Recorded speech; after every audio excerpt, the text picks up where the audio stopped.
Mind management, life transformation, power of thoughts आदि प्रेरणादायक एवं आध्यात्मिक वीडियोस के लिए सब्सक्राइब करें स्वामी मुकुंदानंद हिंदी यूट्यूब चैनल को और बेल आइकन को अवश्य दबाएं ताकि आपको ये वीडियोस मिले सबसे पहले।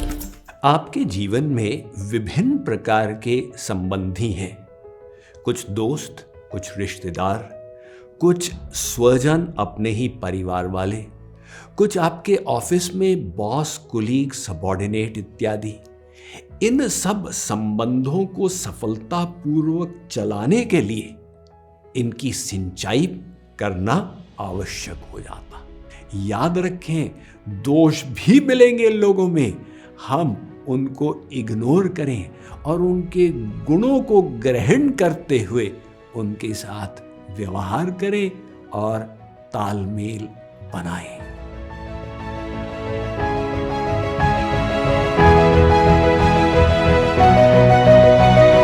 उसके लिए अपने संबंधों को एक बैंक अकाउंट के समान मानिए। अकाउंट में आप जमा भी करते हैं और निकालते भी हैं, डिपॉजिट्स एवं विड्रॉल। अब यदि आप जमा करना भूल जाएं, केवल विड्रॉ करते जाएं, तो आपका अकाउंट ओवरड्रॉ मोड में चला जाएगा। एक बार मैं दिल्ली एयरपोर्ट पर था जब एक यात्री चेक इन क्लर्क के साथ झगड़ा करने लगा। वो क्लर्क ठीक ठाक उसकी बात को सुन के करता जा रहा था, लेकिन यात्री नाजायज उसे डांटता जा रहा था। पश्चात जब यात्री वहां से गया और क्लर्क फिर भी मुस्कुरा रहा था, मैंने कहा, भैया तुमको तो मान गए, उसने तुमको निरर्थक डांटा, लेकिन तुम फिर भी इतने स्थिर चित्त से सुनते कैसे गए? चेक इन क्लर्क ने कहा, स्वामी जी घबराइए मत, इसकी टिकट तो चेन्नई की है, किंतु इसका सामान मैं अंडमान और निकोबार भेजने जा रहा हूं। यात्री ने गलती क्या की? वो जो एक कुछ क्षण का संबंध था उसमें उसने विड्रॉल तो कर लिया, लेकिन डिपॉजिट नहीं किया। संबंधों में विड्रॉल और डिपॉजिट का मतलब क्या होता है?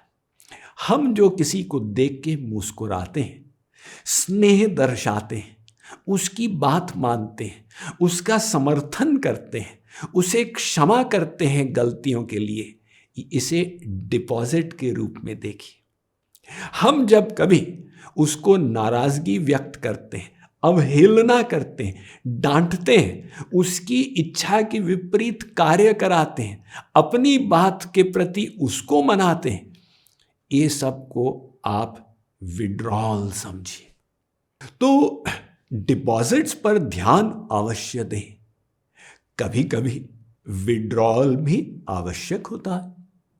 जैसे माता पिता के लिए जरूरी रहता है समय समय पर बच्चों को डांटें, उनसे जबरदस्ती पढ़ाई इत्यादि कार्य कराएं, लेकिन साथ ही साथ डिपॉजिट यदि नहीं किया तो फिर बच्चे विद्रोह करने लगते हैं। एक बाप ऑफिस से देरी से आया घर। उसके 7 साल के बच्चे ने पूछा, पिताजी आप 1 घंटे में कितना कमाते होंगे? बाप ने कहा, तुझे इससे क्या मतलब? पिताजी बताइए ना। उसने कैलकुलेट करके बोला, बेटा लगभग 1 घंटे में 400 रुपए की कमाई हो जाती। बेटे ने कहा, पिताजी मुझे 250 रुपए देंगे? बाप ने कहा, इसलिए पूछ रहा था, जा अपने कमरे में। बच्चा उदास होकर चला गया।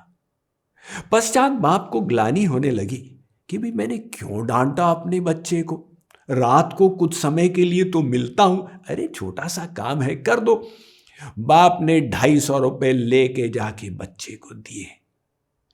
बच्चे ने अपने तकिए के नीचे से 150 रुपए निकाले, 400 हो गए।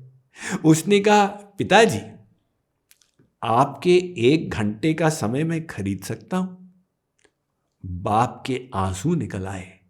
उसने अनुभव किया मैं कितनी अवहेलना कर रहा हूं अपने ही परिवार वालों की, पैसे कमाने के लिए, उसके लिए समय ही नहीं निकालता।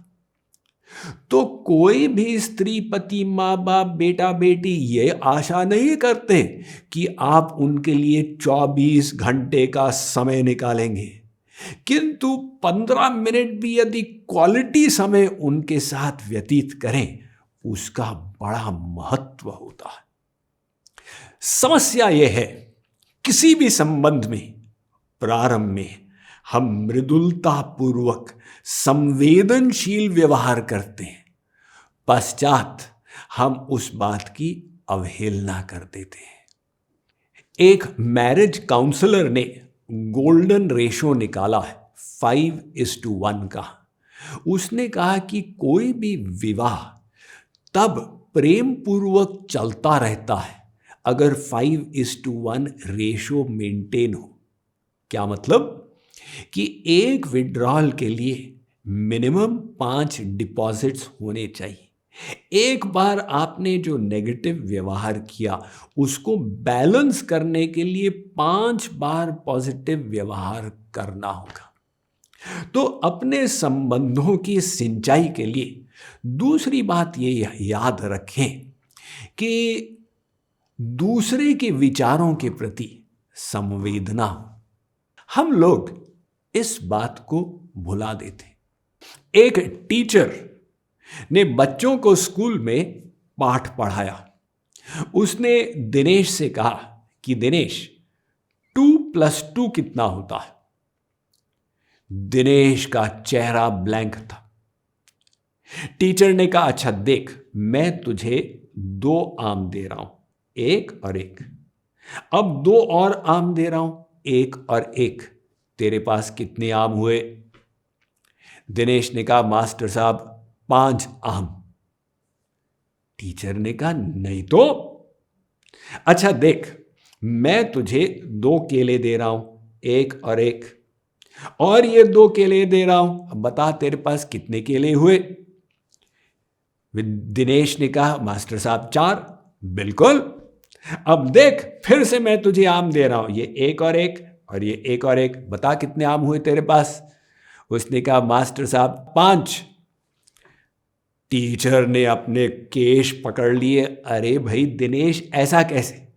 मास्टर साहब, मैं जब घर से आया मम्मी ने मुझे 1 आम दिया था जो मेरे बैग में है, तो आप 4 दे रहे हैं, 1 मेरे पास है, मिला के 5 हो गए।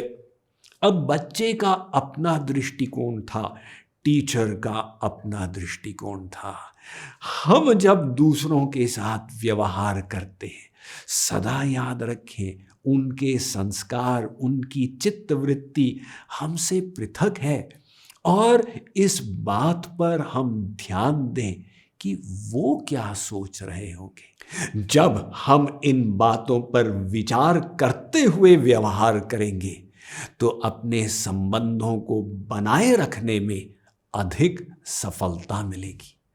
अंत में इस बात को याद रखें कि लोगों से व्यवहार करना, उनसे कार्य कराना, सोने के लिए खुदाई करने के बराबर होता है। जब आप सोने की खुदाई करते हैं तो खूब सारी मिट्टी मिलती चली जाती, लेकिन आप निराश नहीं होते, खोदते जाते हैं जब तक सोना न मिले। इसी प्रकार से सब में गुण भी है, दोष भी हैं।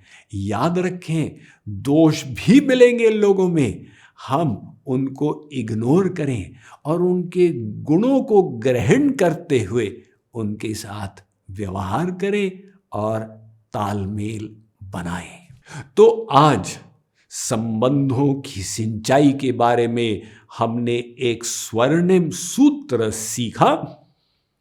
इसी प्रकार से golden rules for living your best life के अन्य सूत्रों का विचार हम इस 21 दिवसीय प्रवचन श्रृंखला के अन्य भागों में करते चले जाएंगे।